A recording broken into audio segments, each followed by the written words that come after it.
नमस्कार दोस्तों, मैं मोहित त्रिपाठी। स्वागत है आपका हमारे चैनल लर्न फाइनेट में। आज हम डिस्कस करेंगे इंडिया के अपकमिंग वीनस मिशन के बारे में, जिसे शुक्रयान 1 कहा जा रहा है। यह मिशन मार्च 2028 में लॉन्च होने वाला है और इसके जरिए भारत वीनस यानी शुक्र ग्रह को एक्सप्लोर करेगा।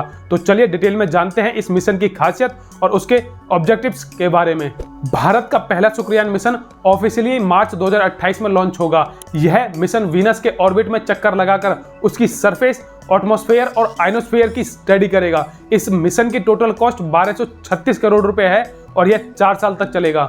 इसरो के वैज्ञानिकों के हिसाब से हर 19 महीने के गैप में वीनस पर मिशन भेजना सही होता है, इसलिए यह मिशन 2028 में चुना गया है। यह मिशन वीनस के वायुमंडल का गहराई से अध्ययन करेगा, जो कि CO2 और सल्फ्यूरिक एसिड के घने बादलों से बना है। वीनस को हम अक्सर अर्थ का ट्विन भी कहते हैं, क्योंकि यह साइज और कंपोजिशन में पृथ्वी के काफी सिमिलर है, लेकिन यह ग्रह अपनी धुरी पर बहुत धीरे घूमता है, जिसके कारण यहाँ एक दिन पृथ्वी के 243 दिनों के बराबर होता है। इसका सरफेस टेम्परेचर लगभग 462 डिग्री सेल्सियस तक होता है, जो इसे सोलर सिस्टम का सबसे गर्म ग्रह बनाता है।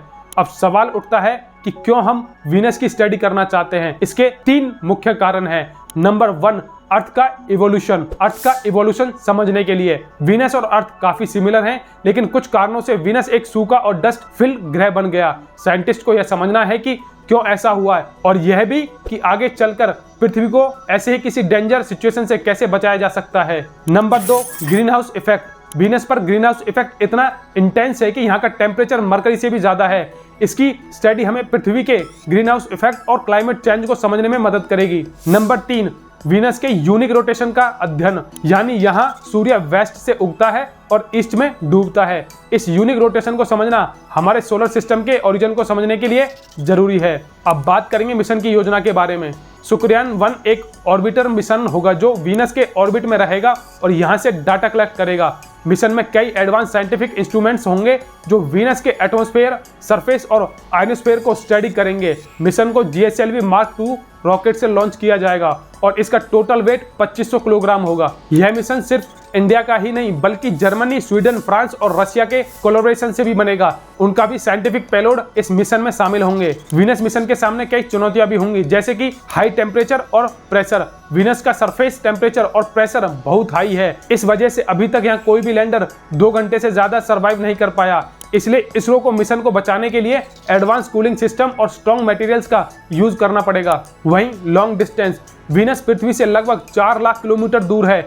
इतने दूर से डाटा ट्रांसमिट और रिसीव करना भी एक बड़ी चुनौती होगी। तथा ड्यूरेशन ऑफ मिशन, 4 साल तक वीनस के हर कंडीशन में इंस्ट्रूमेंट्स को सही से काम करवाना भी इसरो का एक अपने आप में बड़ा टेस्ट होगा। चलिए अब जानते हैं भविष्य की योजनाएं। वीनस मिशन के बाद इसरो 2031 में एक और मिशन प्लान कर रहा है। चाइना भी 2026-28 में अपना वीनस मिशन भेजने की प्लानिंग कर रहा है। साथ ही अमेरिका और यूरोपियन स्पेस एजेंसीज भी 2031 में अपने मिशन वीनस पर लॉन्च करेंगे। ये सब मिलकर वीनस के सीक्रेट को और गहराई से समझने में मदद करेंगे। तो दोस्तों, यह था भारत के महत्वाकांक्षी शुक्रयान मिशन के बारे में एक डिटेल ओवरव्यू। यह मिशन भारत के लिए एक नया माइलस्टोन बन सकता है और हमें वीनस ग्रह को और बेहतर से समझने का मौका देगा। अगर आपको यह वीडियो पसंद आया हो तो प्लीज इसे लाइक और शेयर करें और हमारे चैनल को सब्सक्राइब करना ना भूलें तथा अपनी राय कमेंट में जरूर बताएं। And thank you for watching. मिलते हैं अगले वीडियो में एक नए इंटरेस्टिंग टॉपिक के साथ। तब तक के लिए धन्यवाद।